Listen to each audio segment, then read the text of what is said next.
Good people of YouTube, I'm the Watch Idiot, and last week I reviewed this here Seiko SNE569P1, and that really got me thinking about Homage watches quite a lot, and that's actually why I wanted to do this video immediately after that one. So I got into it and I quickly realized just how convoluted the definitions are, and just the entire concept of homage is just overall just crazy. So in this video, I'm gonna define the terms, talk about what homage watches are currently, and about the homage watch spectrum that exists, just because nothing about homages is straightforward.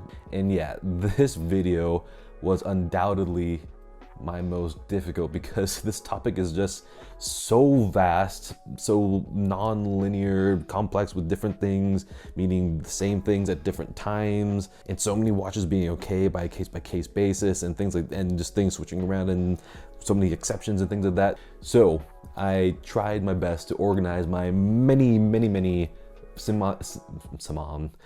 simultaneously bombarding thoughts into a simple and cohesive video instead of a 1 hour stream of consciousness. So yeah, if you guys want me to clarify anything that I say, just let me know down in the comments, because I know that there will probably be questions because of this crazy topic, and I know that everyone's gonna have a lot of opinions about it. So yeah, do let me know down in the comments. I'm really excited to see what everyone has to say about this. So okay, let's just get into it.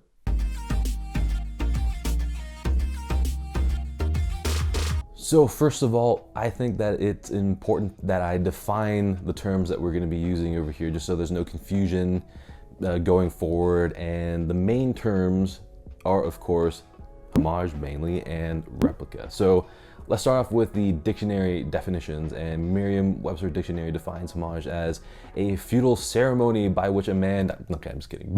It defines it as an expression of high regard and something that shows respect or attests to the worth or influence of another. Influence being a very key word. They define replica as an exact reproduction executed by the original artist, and a copy exact in all of its details, and more broadly, a copy. Okay. We got that out of the way. So now, what does homage and replica mean in our watch world at the moment? Currently, homage is definitely a spectrum, because it can range from watches that have, some design cues of a different watch that's inspired by, or on the other end of the spectrum, it's just the same watch with a different logo, which is pushing the definition of homage as far as I'm concerned, so I'll get into that. And the word replica has been taken over by the fake watch industry to euphemize their illegal garbage that they put out. And as for fakes, I mean, they are watches stealing the name and design of watches made by other brands in order to deceive, pretty much. So other than that, I really don't want to dignify them by giving them any more time over here, because I do hope that we can all agree that fake watches are harmful and have no place in our hobby, and just don't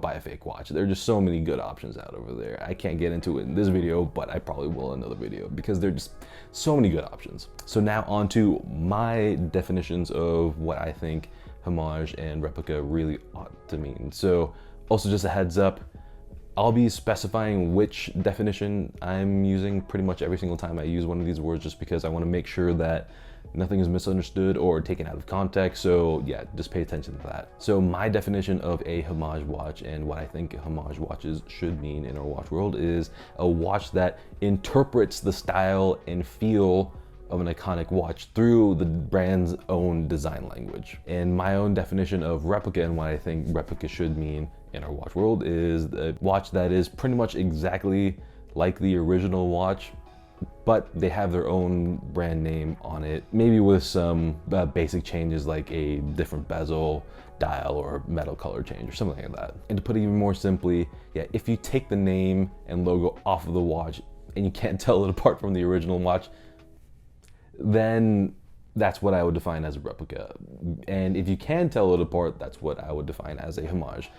Obviously, there are many exceptions to this, but I feel like that's probably the fine line that separates the two concepts. Oh yeah, that feels so much better. This is definitely not winter yet.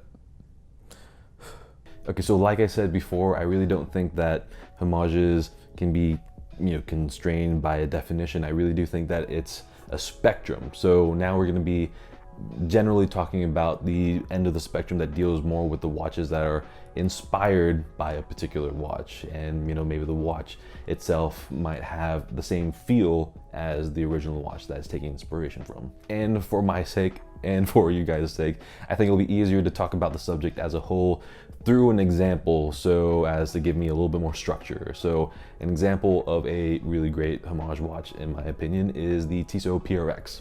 So I think that the PRX is a really great homage watch just because when you see it, you definitely get a feel of an AP Royal Oak because of the integrated bracelet, the way that the flat links shimmer in the light and the angle of the lugs. But you also get Vacheron Overseas vibes just because the case is very reminiscent of the original 222 because of the large flat surface on the top side of the case.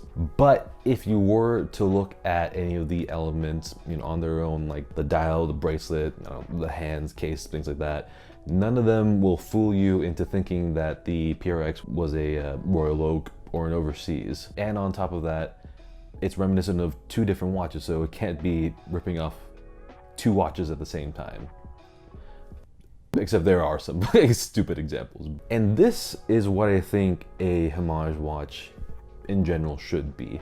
I like wearing a watch that is original and unique, but I also would like to experience other watches or design influences from other watches, especially the ones that I know that I'm never going to be able to own, pretty much, or never would want to own to a certain extent. And another watch that just about makes it into this category is the Steinhart Ocean One GMT Titanium. And this one I think just about makes it just because there are many similarities with the GMT Master II, but it still has its own identity. The titanium will inevitably give the watch a very different look because of the darker tone, and the overall experience of wearing titanium is unlike anything else, as I've explained in my Pelagos video and my Omega X33 videos. And more importantly, I think that the slightly different font on the bezel compared to the GMT Master II and the simple baton hands, the simple white indices without any sort of metal surround separates the watch from the GMT Master II, and as a result,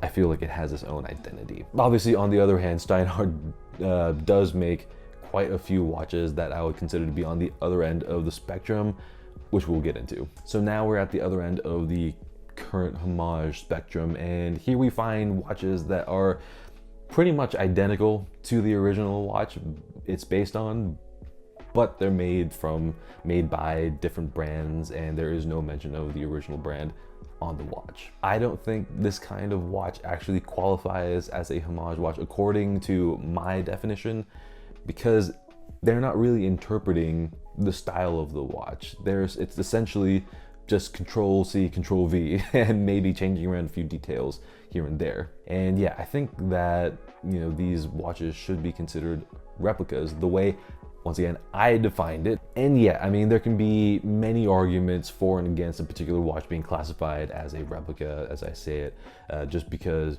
because the hand looks a little bit different in someone else's opinion compared to the original one, or the proportions on this one is just a little bit more different than they think, or it's just on the edge of it being over there. And yeah, I mean, there's thousands of things that can vary over here. I'm not gonna get into defining all that. What I am gonna do instead is just say what Justice Potter Stewart said when he didn't want to explicitly define obscenity, and that is, I know it when I see it. Same thing goes for these kind of replica watches. I know a replica watch when I see it. I just do. But just to keep things clear in this video, I'm gonna continue to use the word homage just because that's what we widely know these watches as. I hope you guys are still with me. So anyway, I am personally not really a big fan of these Control C, Control V homage watches on the whole. I guess vintage reissues and homages of watches that aren't made anymore, don't exist anymore, are the exception, but I think it's fine technically to get a watch from this end of the spectrum. And honestly, I totally get why they exist and why they're liked so much, just because not everyone can afford to get a Submariner or a GMT Master II, but they still want to get a taste of it.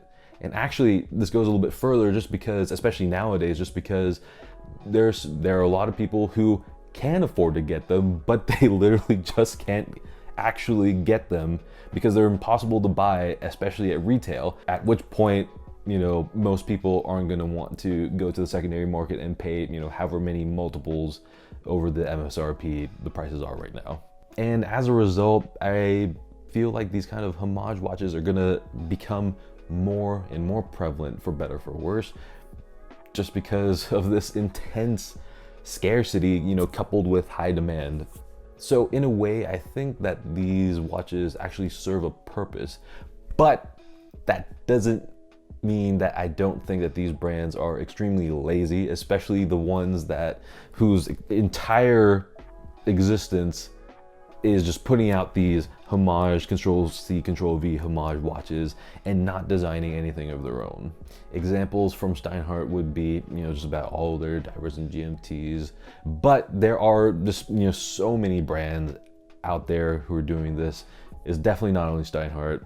I'm not picking on them for a reason or anything like that. As you can see, if you take away the logo from all these watches, I mean, there's just no two ways about it. I mean, once again, I know when I see it. So yeah, just like anything else watch related for me, whether or not I like a particular homage watch really just comes down to that specific homage watch.